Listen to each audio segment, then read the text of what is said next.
مفتی صاحب بدگمانی جسے اسلام کے اگر لٹریچر کو پڑھتے ہیں، ہم عربی لٹریچر کو پڑھتے ہیں، اسے برا گمان جو ہے اسے زن کے لفظ سے استعمال کیا، اجتنبوا کثیرا من الظن، اور بڑے واضح طور پر قرآن کریم نے منع فرما دیا، نبی کریم علیہ الصلوۃ والسلام نے بھی اس سے منع فرما دیا، گمان سے بچو کیونکہ گمان جو ہے یہ بے شک جھوٹی بات کی طرف لے جاتا ہے۔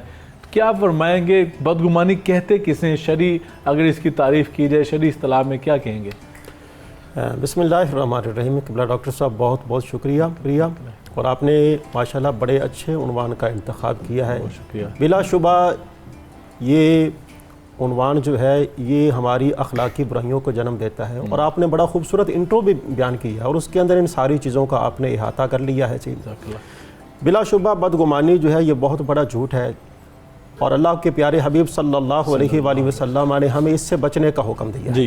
جس طرح کہ جو قرآن عزیز کی آیہ مبارکہ آپ نے تلاوت کی ہے، اس کے اندر بھی ہمیں اسی بات کا درس دیا گیا ہے کہ بدگمانی سے بچنا در حقیقت اپنے آپ کو دولت ایمانی سے بچانا ہے، اور یہ بدگمانی سے بچنا یہ ایمان والوں کی صفات ہے۔ اسی وجہ سے اللہ تبارک و تعالیٰ نے اس آیہ مبارکہ کے اندر اس بات کو بیان فرمایا، اے ایمان والو بدگمانی سے اپنے آپ کو بچاؤ، بے شک بدگمانی جو ہے یہ گناہ ہے۔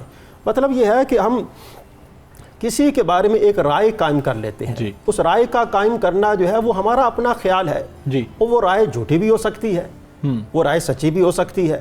اب اس میں خطا کا امکان ہے، خطا کا، غلطی کا امکان ہے، تو ہمارے دین نے ہماری کتنی خوبصورت رہنمائی کی ہے۔ اس غلطی سے ہمیں بچانے کے لیے ہمیں اس بات کا حکم دیا ہے کہ آپ نے گمان کے قریب بھی نہیں جانا۔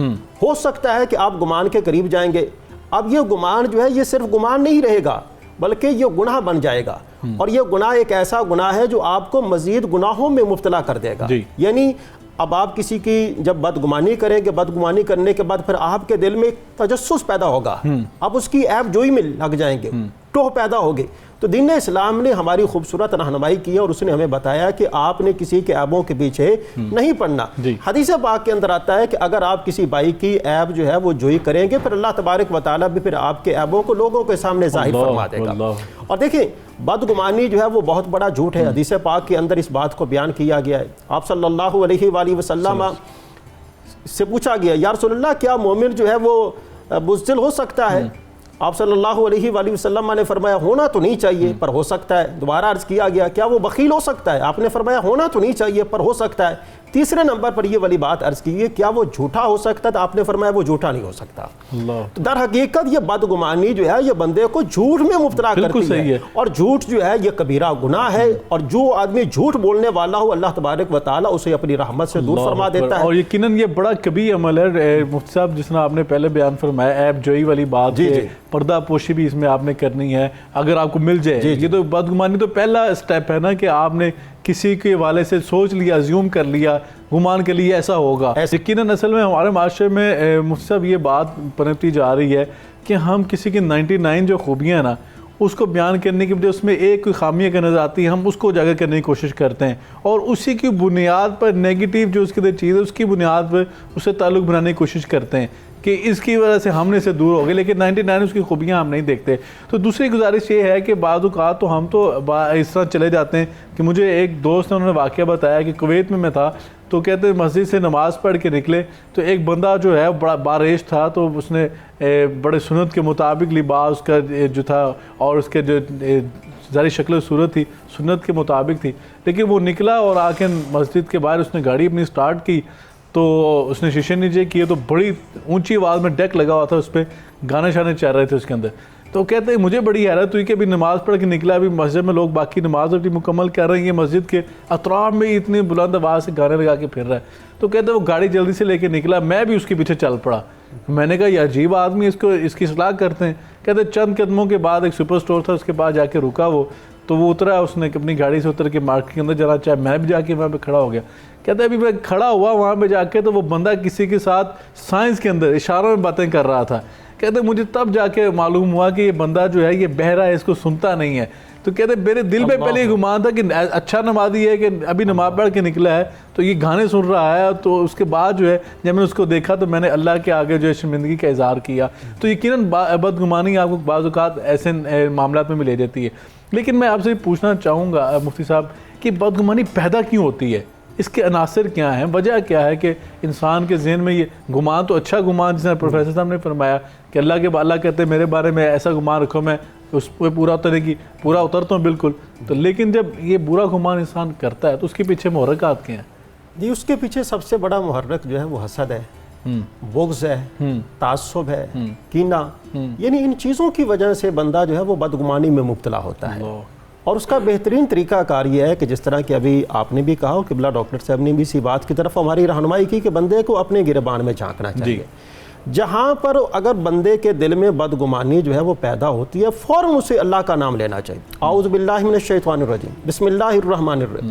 اپنی زبان کو اللہ کے ذکر سے ہمیشہ تر رکھنا چاہیے۔ اگر وہ ایسا کرے گا تو بدگمانی سے وہ محفوظ رہے گا۔ اب دیکھا جائے بدگمانی کا سب سے بڑا نقصان کیا ہے کہ جو بدگمانی کرنے والا ہے اس اپنی بدگمانی کی وجہ سے اللہ تبارک و تعالیٰ اسے سکون کی دولت سے محروم کر دیتا ہے۔ وہ قلبی طور پر بھی پریشان رہتا ہے، ذہنی طور پر بھی پریشان رہتا ہے، اسے سکون نصیب نہیں ہوتا، لیکن اسے منفی سوچ ہی نہیں، منفی سوچ ہے، پوزیٹیو ویوز اس کو ملتی ہیں۔ اس کو ظاہر سی بات ہے یہ بدگمانی عمل ہے ہی ایسا جو اس کے سکون کو چھین لیتا ہے۔ اور دوسرے نمبر پر یہ ہے کہ اس بدگمانی کی وجہ سے معاشرے کے اندر اس کا وقار ختم ہو جاتا ہے۔ یعنی اس کا گھر جو ہے، اگر گھر کی بات کی جائے، گھر امن و سلامتی کا گہوارہ ہے، لیکن بدگمانی کی وجہ سے گھر کے اندر بگاڑ پیدا ہو جاتا ہے۔ سب سے بڑی بدگمانی جو ہے ہماری سوسائٹی میں جن دو ہستیوں کے درمیان ہمیں دیکھنے کو ملتی ہے وہ ساس اور بہو ہے۔ ساس اور بہو جو ہے ان کے زیادہ تر معاملات بدگمانی کی بدولت ہوتے ہیں۔ ساس سمجھتی ہے کہ میری بہو نے میرے خلاف یہ کر دیا، اس نے مجھ پر کچھ کر دیا، بہو یہ سمجھتی ہے جس کی وجہ سے ان کا گھر جو ہے وہ تباہ و برباد ہو جاتا ہے۔ پہلے نمبر پر یہ ہے کہ بدگمانی بندے کے اپنے سکون کو تباہ و برباد کر دیتی ہے، دوسرے نمبر پر اس کے گھر کے سکون کو تباہ و برباد کر دیتی ہے۔ تیسرے نمبر پر بدگمانی کی وجہ سے اللہ تبارک و تعالی ایسے بندے کو معاشرے کے اندر عزت و وقار سے محروم کر دیتا ہے۔ در حقیقت ایک مسلمان کا دوسرے مسلمان پر یہ حق ہے کہ اس کے دل میں وہ احترام انسانیت کا جذبہ پیدا کرے، حرمت ہے اس کی بیان کی گئی، اس کی حرمت بیان کی گئی ہے۔ جس طرح کہ قرآن عزیز کے اندر اس بات کو بیان والا قد کرمنا بنی آدم، ہم نے بنی آدم کو عزت بخشی ہے۔ دوسرے نمبر پر لقد خلقنا الانسان فی احسن تقویم، اتنی خوبصورت شخصیت کے بارے میں، اتنی خوبصورت ہستی کے بارے میں ہم جیسے لوگ جو ہیں وہ بدگمانی کرنے والے ہو کون سکتے ہیں؟ میں یہاں پر ایک مثال آپ کے سامنے عرض کروں گا۔ ہم نے کسی کے دل کو چیر کے دیکھا تو نہیں ہوا۔ قرآن عزیز کے اندر اللہ تبارک و تعالیٰ نے فرمایا عسیٰ ان تکرہوا شیئا وہو خیر لکم وعسیٰ ان تحبوا شیئا وہو شر لکم واللہ یعلم وانتم لا تعلمون۔ ہو سکتا ہے کہ جسے تم سمجھ رہے ہو کہ یہ چیز بری ہے وہ تمہارے نزدیک تو بری ہو سکتی ہے لیکن اللہ کے نزدیک اچھی ہو۔ دوسرے نمبر پر جسے تم سمجھتے ہو کہ یہ اچھی ہے وہ تمہارے نزدیک اچھی ہو سکتی ہے لیکن اللہ کے نزدیک وہ بری ہو سکتی ہے۔ اور کتنی خوبصورت اللہ تبارک و تعالیٰ نے ہمیں ضمانت دی ہے کہ تمہیں اس بات کا علم نہیں ہے، حقیقت میں علم رکھنے والی ذات اللہ تبارک و تعالیٰ کی ذات۔ اور مفتی صاحب بڑی آپ نے پیاری بات فرمائی، یقیناً بعض اوقات نا انسان زندگی میں کسی کے بارے میں سوچتا ہے کہ پتہ نہیں بندہ کیسا ہوگا، دور ہوتا ہے نا، کبھی تعارف نہیں ہوتا، کمیونیکیشن گیپ ہوتا ہے، تو وہ لوگوں کے بارے میں بندہ کہتا ہے کہ یہ پتہ نہیں کیسا ہوگا، لیکن یقین جانیے کہ جب ان لوگوں کے بندہ قریب ہوتا ہے ساری طور پہ ایسا لگتا ہے کہ یہ پتہ نہیں بہت زیادہ دنیا کے معاملات سے جڑا ہوا ہے، لیکن یقین جانے کہ ایسے لوگوں کے قریب اکثر ہو کے دیکھا کہ دین کے بہت قریب ہوتے ہیں۔